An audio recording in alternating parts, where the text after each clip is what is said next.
Garden রিচে বহুতলে বিপর্যয়ের একদিন পার হয়ে গেছে। মৃতের সংখ্যা বেড়ে দাঁড়িয়েছে 10। আশঙ্কাজনক, বহু জোর তৎপরতায় চলছে উদ্ধার কাজ। বেআইনি নির্মাণের জেরে বিপর্যয় বলেছেন খোদ মুখ্যমন্ত্রী। বেআইনি নির্মাণের কথা স্বীকার করেও নিয়েছেন খোদ কলকাতা পুরসভার মেয়র ফিরহাদ হাকিম। গ্রেফতার অভিযুক্ত প্রমোটার। বেআইনি নির্মাণ ঘিরে তুঙ্গে রাজনীতিও। গার্ডেন রিচে বহুতলে বিপর্যয়ের একদিন পার হয়ে গেছে এবং মৃতের সংখ্যা বেড়ে হয়েছে 10। এই মুহূর্তে আমরা সরাসরি চলে যাব গার্ডেন রিচে, যেখানে রয়েছেন আমাদের প্রতিনিধি দেবরাজ হালদার। দেবরাজ, একদিন পার হয়ে গেছে এবং মৃতের সংখ্যা বেড়ে দাঁড়িয়েছে 10। আজ কি ছবি দেখতে পাচ্ছ গার্ডেন রিচে? উদ্ধার কাজ কিভাবে এগোচ্ছে? এই তৎপরতা কি দেখতে পাচ্ছ? উদ্ধার কাজের কি আপডেট রয়েছে? দেখো, সোমবারের রাত 12, গত রবিবারের রাত 12টার ঘটনা এবং সোমবার থেকে ধারাবাহিকভাবে আমরা দেখেছি তার উদ্ধার কার্য চলতে এবং আজকের মঙ্গলবার, আজকেরও কিন্তু তার ব্যতিক্রম নেই। ধারাবাহিকভাবে কিন্তু তার উদ্ধার কার্য চলছে। তবে এরই মধ্যে জানিয়ে রাখবো যে এলাকাবাসীরা কিন্তু স্থানীয়ভাবে জানাচ্ছে যে আরও দুজন কিন্তু আটকে থাকতে পারে এবং সেই কারণে কিন্তু বিপর্যয় মোকাবেলা দপ্তরের আধিকারিকরা এবং কর্মীরা তারা কিন্তু তৎপরতার সাথে তারা উদ্ধার কার্য চলছে। ইতিমধ্যে তুমি জানো যে আমি এই মুহূর্তে আমরা যে ছবিও দেখিয়েছি যে জেসিপি কিন্তু ভেতরে ঢুকছে। জেসিপি দিয়ে সেই বিভিন্ন ধ্বংসাবশেষ সেগুলো কিন্তু উদ্ধার করে অন্যত্র নিয়ে যাওয়া হচ্ছে।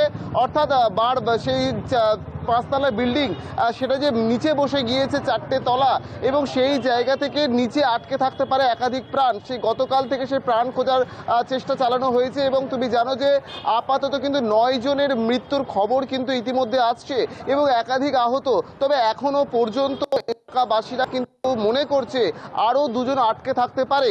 সেই কারণে কিন্তু পুলিশি তৎপরতা এবং বিপর্যয় মোকাবেলা দপ্তর তারাও কিন্তু যৌথভাবে কিন্তু ধারাবাহিকভাবে চেষ্টা করছে। তবে এই ঘটনার জেরে রীতিমতো কিন্তু বিভিন্ন প্রশাসনের দিকে কিন্তু দায় এড়ানোর একটা পরিস্থিতি তৈরি হয়েছে, যেখানে তারা বলছে যে এই ঘটনা কিভাবে ঘটলো, প্রশাসনের নজর এড়িয়ে সেটা নিয়ে কিন্তু রীতিমতো বিতর্ক তৈরি হয়েছে। তবে এই বিতর্কের মাঝে ইতিমধ্যে কিন্তু সাধারণ মানুষ উৎকণ্ঠায় দিন কাটাচ্ছে যে আরও কেউ আটকে থাকতে পারে। তবে ইতিমধ্যে কিন্তু 2 জনের আটকে থাকার খবর কিন্তু রীতিমতো আসছে এবং সেই কারণে যতক্ষণ না পুরোপুরিভাবে এই ধ্বংসাবশেষ পরিষ্কার হচ্ছে ততক্ষণ কিন্তু আপাতত কিন্তু প্রাণের তারা কতজন আটকে রয়েছে, আদৌ কেউ জীবিত অবস্থায় রয়েছে কিনা এখনই কিন্তু নিশ্চিতভাবে কিছুই বোঝা যাচ্ছে না। দেবরাজ, যেমনটা অভিযোগ উঠছে বেআইনি নির্মাণ, অর্থাৎ গার্ডেন রিচের মতো গার্ডেন রিচের আশপাশে এবং গার্ডেন রিচের বিভিন্ন জায়গায় বেআইনি নির্মাণের অভিযোগ উঠছে। সেক্ষেত্রে তদন্ত কিভাবে এগোচ্ছে প্রশাসনের তরফে? তদন্তে কি ধরনের পদক্ষেপ দেখতে পাচ্ছ? তারা কি ধরনের তদন্ত এগোচ্ছে?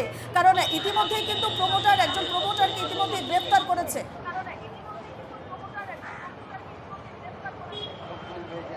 দেখো, প্রমোটারের গ্রেপ্তারি হয়েছে, তবে প্রমোটার এখানে নির্দিষ্ট করে বলা হচ্ছে যে এই যে ঘটনা, এই ঘটনায় অভিযুক্ত হিসেবে প্রমোটারকে চিহ্নিত করা হলেও তবে কিসের ভিত্তিতে প্রশাসনের নজর এড়ালো, কিসের ভিত্তিতে কলকাতা কর্পোরেশনের নজর এড়ালো, অর্থাৎ একাধিক মানুষের ছাড়পত্র না পেয়ে সরাসরি প্রমোটারকে যে গ্রেপ্তার করা হয়েছে তার নেপথ্যে অন্য আরও মানুষকে কিন্তু প্রশাসন, কর্পোরেশন এদের দিকেও কিন্তু রীতিমতো আঙুল উঠতে শুরু করেছে। এবং এরই পাশাপাশি তোমাকে বলে রাখবো, গতকাল কিন্তু মেয়র ফিরহাদ হাকিম তিনি এসেছিলেন এবং এসে কিন্তু এই ঘটনায় তিনি কিন্তু স্বীকার করেছেন যে অনৈতিকভাবে এই বাড়ি তৈরি করা হচ্ছিল, যেখানে 4 তলার ভিত কিভাবে সেটা 5 তলা করা হলো তা নিয়ে কিন্তু তিনি কিন্তু একদম যে ঘটনাস্থলে দাঁড়িয়ে কিন্তু প্রশ্ন তুলেছেন। এবং স্বয়ং রাজ্যের মুখ্যমন্ত্রী মমতা বন্দ্যোপাধ্যায় গতকালই এসেছিলেন এবং সেখানেও কিন্তু তিনি কিন্তু এই ঘটনায় তিনি কিন্তু সরাসরিভাবে তিনি বলেছেন যে অনৈতিকভাবে বাড়ি তৈরি করা হয়েছে। এই অভিযোগই তিনি করেছেন। সেই জায়গা থেকে তার এই অভিযোগ করার পরিপ্রেক্ষিতে তৎক্ষণাৎ আমরা দেখেছি কয়েক ঘন্টার মধ্যে অভিযুক্ত প্রমোটারকে গ্রেপ্তার করা হয়েছে। তবে অভিযুক্ত প্রমোটারকে গ্রেপ্তার করার পাশাপাশি এই ঘটনার নেপথ্যে কারা কারা রয়েছে তা নিয়েও কিন্তু রীতিমতো তদন্ত শুরু হয়েছে। তবে এই মুহূর্তে দাঁড়িয়ে তোমাকে জানিয়ে রাখবো যে যারা এই যে বহুতল ভেঙে যাওয়ার কারণে যারা রীতিমতো আটকে রয়েছে, আপাতত কিন্তু 2 জন আরও আটকে থাকতে পারে বলে স্থানীয় সূত্রে তোমাকে যেটা জানাচ্ছি। যে স্থানীয় সূত্রে যেটা আমরা জানতে পারছি, এবং সেই কারণে কিন্তু এনডিআরএফ এর কর্মী এবং জেসিপি দিয়ে রীতিমতো তার কিন্তু উদ্ধার কার্য চলছে, এবং সেখানে যে ধ্বংসাবশেষ পড়ে রয়েছে যতক্ষণ না সরাচ্ছে, আপাতত আরও যে কেউ আটকে রয়েছে বলে নিশ্চিতভাবে এনডিআরএফ এর কর্মীরা কিন্তু নিশ্চিতভাবে বলতে পারছেন। তবে এলাকাবাসীরা, স্থানীয় সূত্রে আমরা যেটা খবর পাচ্ছি, আপাতত আরও দুজন কিন্তু আটকে থাকতে পারে। রূপা, দেবরাজ, যেমনটা অভিযোগ উঠছে, তোমাকে এর আগে বলেছে যে এখানে এই এলাকায় আরো বহুতল অবৈধভাবে নির্মাণের অভিযোগ উঠেছে, সেক্ষেত্রে স্থানীয়রা কি বলছে? দেখো, এইখানে যে মূলত গার্ডেন রিচ বহু ঘনবসতি এবং ঘনবসতিপূর্ণ এলাকা, সেখানে কিন্তু ছোট বড় বাড়ি মিলিয়ে কিন্তু প্রচুর বাড়ি রয়েছে। সেই জায়গা থেকে কিন্তু স্থানীয়রা কিন্তু বারবারই কিন্তু আমাদের কাছে অভিযোগ করেছে যে এই ঘটনা কিন্তু এখানে প্রথম নয়, এই রকম বাড়ি কিন্তু যত্রতত্র রয়েছে। সেই জায়গা থেকে প্রশাসনের তৎপরতা, প্রশাসনের নজরদারি কতটা, তা নিয়ে কিন্তু নিঃসন্দেহে একটা প্রশ্ন কিন্তু উঠছেই। তবে এলাকাবাসীরা কিন্তু প্রকাশ্যে অভিযোগ করতে বা প্রকাশ্যে এই বিষয়ে কিন্তু কথা বলতে কিন্তু তারা ভয় পাচ্ছে। তারা মনে করছে যে তারা যেহেতু এলাকাবাসী, এবং তারা কিন্তু অন অফ ক্যামেরায় তারা কিন্তু স্বীকার করছে। এবং তুমি আমার পেছনেও দেখতে পাচ্ছ যে একের পর এক বহুতল, এখানে কিন্তু ছোট বাড়ির সংখ্যা কিন্তু নিতান্তই কম।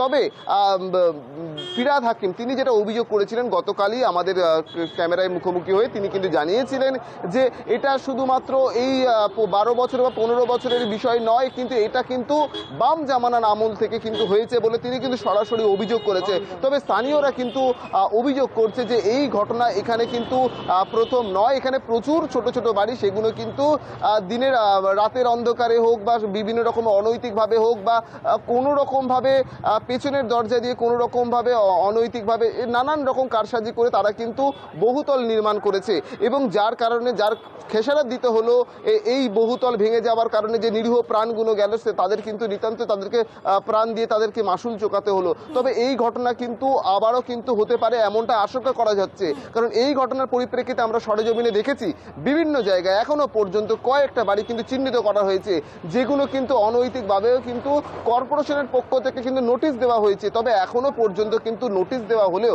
প্রশাসনের তৎপরতা থাকলেও কিন্তু সাধারণ এলাকাবাসী বা কাউন্সিলর বা আরও যারা রয়েছে তাদের তৎপরতা কিন্তু সক্রিয় নয়। তবে এই ঘটনার পর তারা কিন্তু আপাতত কিন্তু নড়ে চড়ে বসেছে, তাদের তৎপরতা দেখা যাচ্ছে। তবে সেই বাড়িগুলো না ভাঙলে আবারও বড় কোনো ঘটনার কিন্তু ইঙ্গিত কিন্তু স্বাভাবিকভাবে দিচ্ছে। রূপা, একেবারে। দেবরাজ, তুমি এই খবরে নজর রাখো, পরে তোমার সঙ্গে ফের যোগাযোগ করছি। আপাতত তোমাকে ধন্যবাদ জানাচ্ছি।